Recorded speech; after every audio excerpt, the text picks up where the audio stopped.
कुरैशी साहब, इस पूरे इलेक्टोरल बॉन्ड के बहुत सारे पक्ष हैं। करप्शन एक बड़ा पक्ष है, इसको हम फिलहाल अलग भी रख दें तो भी मैं ये डेमोक्रेसी को जिस तरह से डिस्टॉर्ट करता है, एक जो इलेक्शन फंडिंग है उसको उस पर जो पर्देदारी करता है, उसने एक बड़ी चिंता पैदा की है एक पूरी लोकतंत्र को एक दूसरे तंत्र में बदलने की, जिसमें जिसकी लाठी उसकी भैंस और जिसके पास 4-6 बड़े कारपोरेट हैं, उनके जरिए अपनी सत्ता जारी रखने और दूसरों की सरकारें गिराने का खेल चल रहा है। इसमें एक भूमिका चुनाव आयोग की भी आई थी, जब चुनाव आयोग से भी पूछा गया था, लेकिन चुनाव आयोग ने भी उस मामले में कुछ नहीं किया, जबकि उसकी जिम्मेदारी बनती है उसको ये इस पूरे फंडिंग को लेकर एक जो पहल करनी चाहिए वो उसने नहीं की है। आप क्या सोचते हैं? अब जिस समय हम जहां खड़े हैं, जहां सुप्रीम कोर्ट एक तरह से मैं समझता हूं कि उसके लिए अग्नि परीक्षा है कि वो क्या करता है, तब इलेक्शन कमीशन की भूमिका किस तरह की है? देखिए, इलेक्शन कमीशन की भूमिका पे आने से पहले मैं थोड़ा सा उसका हिस्टोरिकल बैकग्राउंड भी बताना।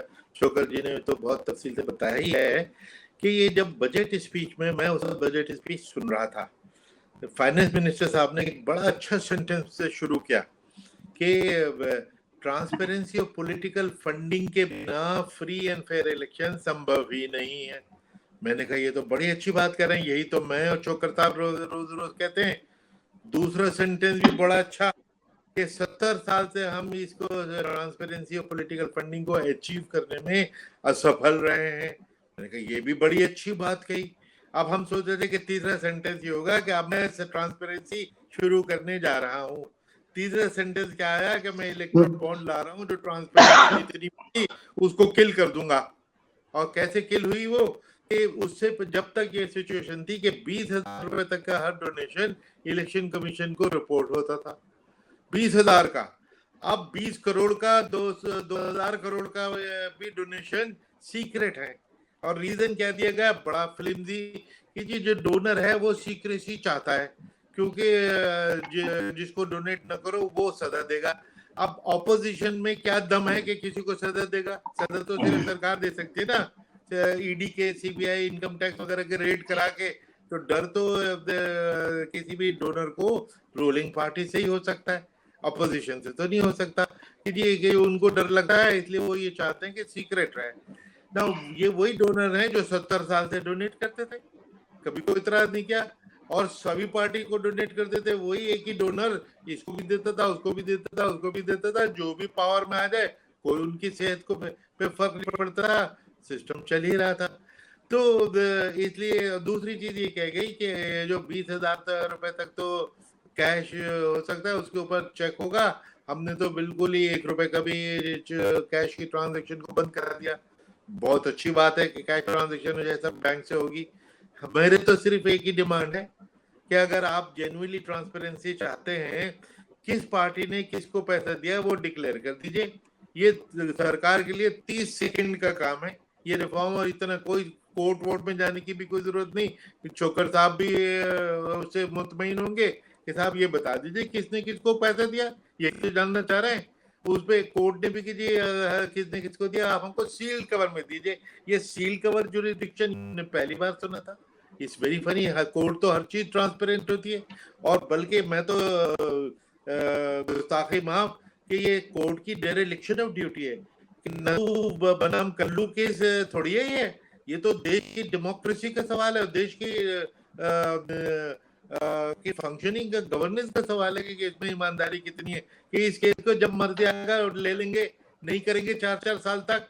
ये कोई और बड़ी खुशी है कि जस्टिस, चीफ जस्टिस मौजूदा ने इस केस को जिंदा किया, लेकिन अब तक के जो 4 चीफ जस्टिस आके चले गए वो जवाब दे हैं कि ये इस केस को उन्होंने इम्पोर्टेंट क्यों नहीं समझा।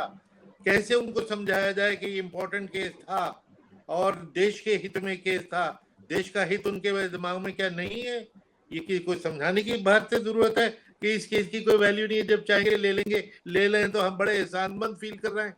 ये क्या डेमोक्रेसी और ये क्या जुडिशियल सिस्टम है? हमें इस पर बड़ा सीरियस गौर करना चाहिए। अब मैं उम्मीद करता हूँ, साहब ने बताया कि 19 से 23 हो गए, आई होप 23 से अगले 23 ना हो जाए। कम से कम अब इस पे फैसला होना ही चाहिए, क्योंकि इस पे देश की डेमोक्रेसी का दारोमदार है।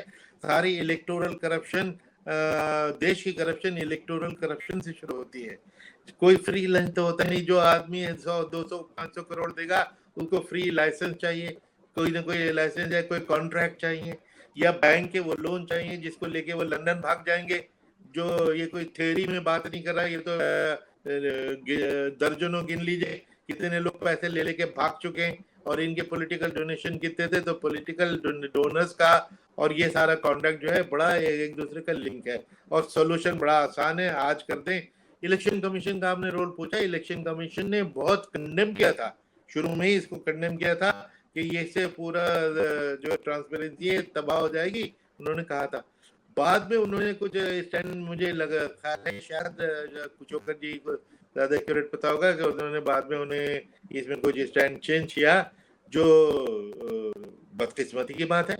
उनका पहला स्टैंड बड़ा जो मुनासिब था, बड़ा ठीक था, तो उसी पे हमें कायम रहना चाहिए। जी।